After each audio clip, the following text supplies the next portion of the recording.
Գիտեք ինչ, ես կարծում եմ հետո ձեզ հետ պետք է խոսեմ, բայց մենք պետք է ճիշտ հասկանանք։ Պետք է այնպես չլինի, որ գինը բարձրանա։ Մեզ պետք է գինը այնպես լինի, որ շատերը օգտվեն եւ դառնան մրցունակ։ Սա առաջինն է։ Երկրորդը, մենք հիմիկվանից պետք է մտածենք, ոնց անենք մարտկոցներ ունենանք, գիշերային ժամերին այդ մարտկոցները վերցնեն, ցերեկային ժամերին բաց թողնեն էլեկտրաէներգիան։ Եվ պետք է հասկանանք դա մեզ ինչքան օգուտ կտա։ Վերջինաշուտ էլեկտրաէներգիայի ավելցուկ ունենք։ Շնորհակալություն։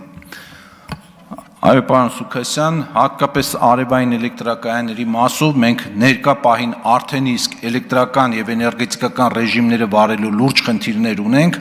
որովհետեւ եթե թվերով խոսեմ, մինչեւ ազգային ժողով գալը այսօր 720 մեգավատ արևային կայաններն էին արտադրում, արդյունաբերական եւ տանիքների արևները, եւ այդ պահին հանրապետության սպառման պահանջարկը 680 մեգավատ էր։ Որպեսզի պատկերացնեք,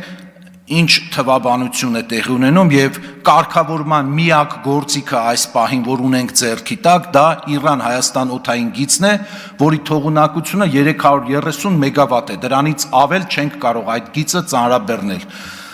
Մինչ ակումուլյացիոն կայանների իրականացումը առաջնահերթ լուծում եմ համարում այս իրավիճակի նոր Իրան-Հայաստան օդային գծի շինարարությունը ավարտին րոպե առաջ հասցնել,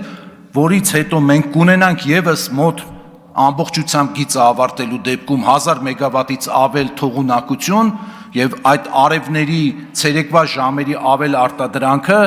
այս միջոցով հնարավոր կլինի մղել դեպի Իրան, մինչև ակումուլյացիոն կայանների օրենսդրական դաշտը կմշակենք, մինչև գործարար միջավայրը կներգրավի դրա մեջ եւ այդ հարցը կկարգավորվի ավելի ճկուն։